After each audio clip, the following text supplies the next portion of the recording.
Welcome back dear student. जैसे कि आपको पता है एनवायरनमेंट प्रोटेक्शन एक्ट में हम जो लास्ट टॉपिक पढ़ रहे थे वो था कार्बन क्रेडिट। कार्बन क्रेडिट से पहले मैं आपको थोड़ा बता देता हूँ कि कार्बन क्रेडिट जो वर्ड बना है वो कार्बन डाइऑक्साइड को कंट्रोल करने के लिए बना है। और कार्बन डाइऑक्साइड को कंट्रोल करने की ज़रूरत क्यों होती है? क्योंकि जैसे कि आपको पता है कि जो हमारा एनवायरनमेंट है उसमें जब कार्बन डाइऑक्साइड की जो क्वांटिटी है वो ज़्यादा हो जाती है एटमॉस्फेयर में, तो उसका रिजल्ट क्या होता है? ग्लोबल वार्मिंग होती है।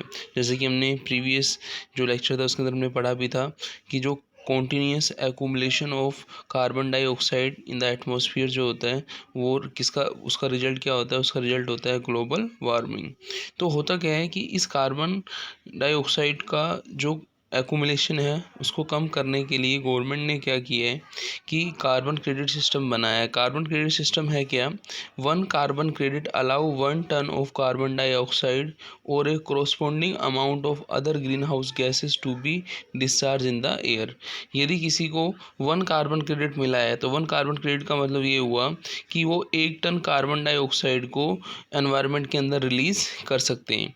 तो जब वो 1 टन कार्बन डाइऑक्साइड को एनवायरनमेंट पर रिलीज करेंगे तो कहीं ना कहीं ग्लोबल वार्मिंग का लेवल भी क्या होगा? बढ़ेगा।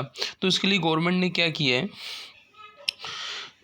Government every country allowed to emit certain ton of emission, कि हर कंट्री का एक फिक्स एमिट जो उत्सर्जित जो अमाउंट होगा कार्बन डाइऑक्साइड का वो फिक्स कर दिया गवर्नमेंट ने। उसको हम बोलते हैं कार्बन क्रेडिट का जो कोटा बोलते हैं हम उसको। If any country exceed this limit they have to buy carbon credit from the country with less emission. यदि कोई कंट्री ने एनवायरनमेंट के अंदर ज़्यादा क्या करना है, एमिट करना है कार्बन डाइऑक्साइड को, तो उसे क्या करना पड़ेगा? दूसरे कंट्री से जहां कार्बन डाइऑक्साइड का जो एमिट कम हुआ है वहां से कार्बन क्रेडिट परचेज करना पड़ेगा। और पहले हमने अभी डिस्कस किया ही था कि कार्बन क्रेडिट होता क्या है कि 1 टन ऑफ कार्बन क्रेडिट यदि हम रिलीज़ करते हैं एनवायरनमेंट के अंदर तो उसको हम क्या बोलते हैं? 1 कार्बन क्रेडिट। तो इंडिया के अंदर यदि आप देखें, इन इंडिया जो कार्बन का ट्रेडिंग जो होता है, ठीक है ना, वो कमोडिटी एक्सचेंज के थ्रू होता है। और जो कमोडिटी एक्सचेंज है उसका नाम क्या है? आपका मल्टी कमोडिटी एक्सचेंज। जो इंडिया का मल्टी कमोडिटी एक्सचेंज है वो क्या है? वर्ल्ड का 3rd नंबर पे है ट्रेड करने में। किसमें? कार्बन क्रेडिट के ट्रेड करने में वो 3rd नंबर पे है। अब हम ये समझेंगे कि जो कार्बन क्रेडिट होता है, कार्बन क्रेडिट का कोटा हम कैसे डिसाइड करते हैं। तो कार्बन क्रेडिट का कोटा कैसे डिसाइड करते हैं इसको कैसे समझना होगा? Business that are over their quota must buy carbon credit from excess emission, while those below can sell their remaining credit। जैसे कुछ कंट्रीज़ हैं जो डेवलप कंट्री हैं, वहाँ पे क्या होता है? कार्बन जो आपका कार्बन डाइऑक्साइड है उसका एटमॉस्फेयर में रिलीज़ ज़्यादा होता है। तो उस रिलीज़ के लिए उनको क्या करना पड़ेगा? जो डेवलपिंग कंट्री हैं जहाँ पे ये जो कार्बन क्रेडिट होता है वो अपनी लिमिट को यूज़ नहीं कर पाते, वो उनसे क्या कर लेते हैं? पेमेंट करके क्या कर लेते हैं? बाय कर लेते हैं। तो कहने का मतलब ये है कि हर कंट्री का एक कार्बन क्रेडिट का एक कोटा फिक्स है। उस कोटे से ज़्यादा यदि वो एमिट करता है एनवायरनमेंट में तो उसके लिए उसे क्या करना पड़ेगा? वो कंट्री जिन्होंने कार्बन क्रेडिट को बचा रखा है, मतलब उन्होंने कार्बन डाइऑक्साइड को कम एमिट किया है एनवायरनमेंट के अंदर, तो उनका जो बचा हुआ कार्बन क्रेडिट है वो कंट्री मोस्टली कौन सी कंट्री होते हैं? वो होते हैं डेवलपिंग कंट्री। तो जो डेवलपिंग कंट्री होते हैं वो क्या कर देते हैं? अपने कार्बन क्रेडिट को डेवलप कंट्री को क्या कर देते हैं? सेल कर देते हैं। तो यहाँ पे आप जो देखेंगे कि जो हम कार्बन क्रेडिट के बारे में जो हमने सब कुछ पढ़ा, इसका बस मेन पर्पज़ ये है कि कार्बन क्रेडिट होता क्या है। जैसे कार्बन क्रेडिट का यहाँ से हमने डिफाइन भी करें, carbon credit as a certificate showing that government और company has to pay have a certain amount of carbon dioxide remove from the environment.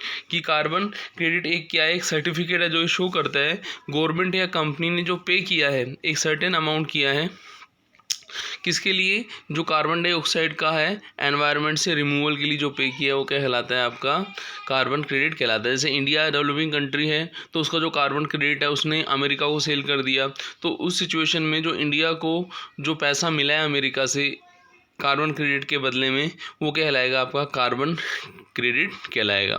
तो यहाँ पे देखें कि जो मेजर कोज है कार्बन क्रेडिट का वो क्या है, जैसे हम देखें तो यहाँ पे लिखा हुआ है burning of fossil fuels as a major source of green house gas emission.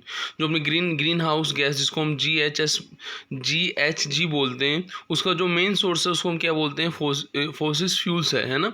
Specially for power, cement, steel, textile, fertiliser and many other industry which rely on fossil fuels. ये इंडस्ट्री इस पर बेस्ड होती हैं, वहाँ पे इनको use होता है, तो वहाँ पे क्या होता है, कार्बन डाइऑक्साइड का एमिशन क्या होता है एनवायरनमेंट में ज़्यादा होता है। तो यहाँ पे ये जो वर्ड यूज़ करते हैं कि जो अपना कार्बन क्रेडिट होता है, इसके लिए जो प्रोटोकॉल जो हुई थी एग्रीमेंट, उसके अंदर भी मेंशन है। जैसे आप देखिए यहाँ पे under the Kyoto protocol the caps या quota for greenhouse gases for the develop Annex 1 country are known as a assign amount. The quantity of the initial assign amount is denominated in individual unit called assign amount unit. ये जो हम जिसको carbon credit बोलते हैं, वो यहाँ पे जो एक सर्टेन अमाउंट है जो डेवलप कंट्री और डेवलपिंग कंट्री के लिए एक यूनिट की फॉर्म में काम करता है। तो ये जो चीज़ें हमने पढ़ी यहाँ पे किसके बारे में पढ़ी, कार्बन क्रेडिट के बारे में पढ़ी। नेक्स्ट वीडियो में हम नेक्स्ट टॉपिक लेंगे।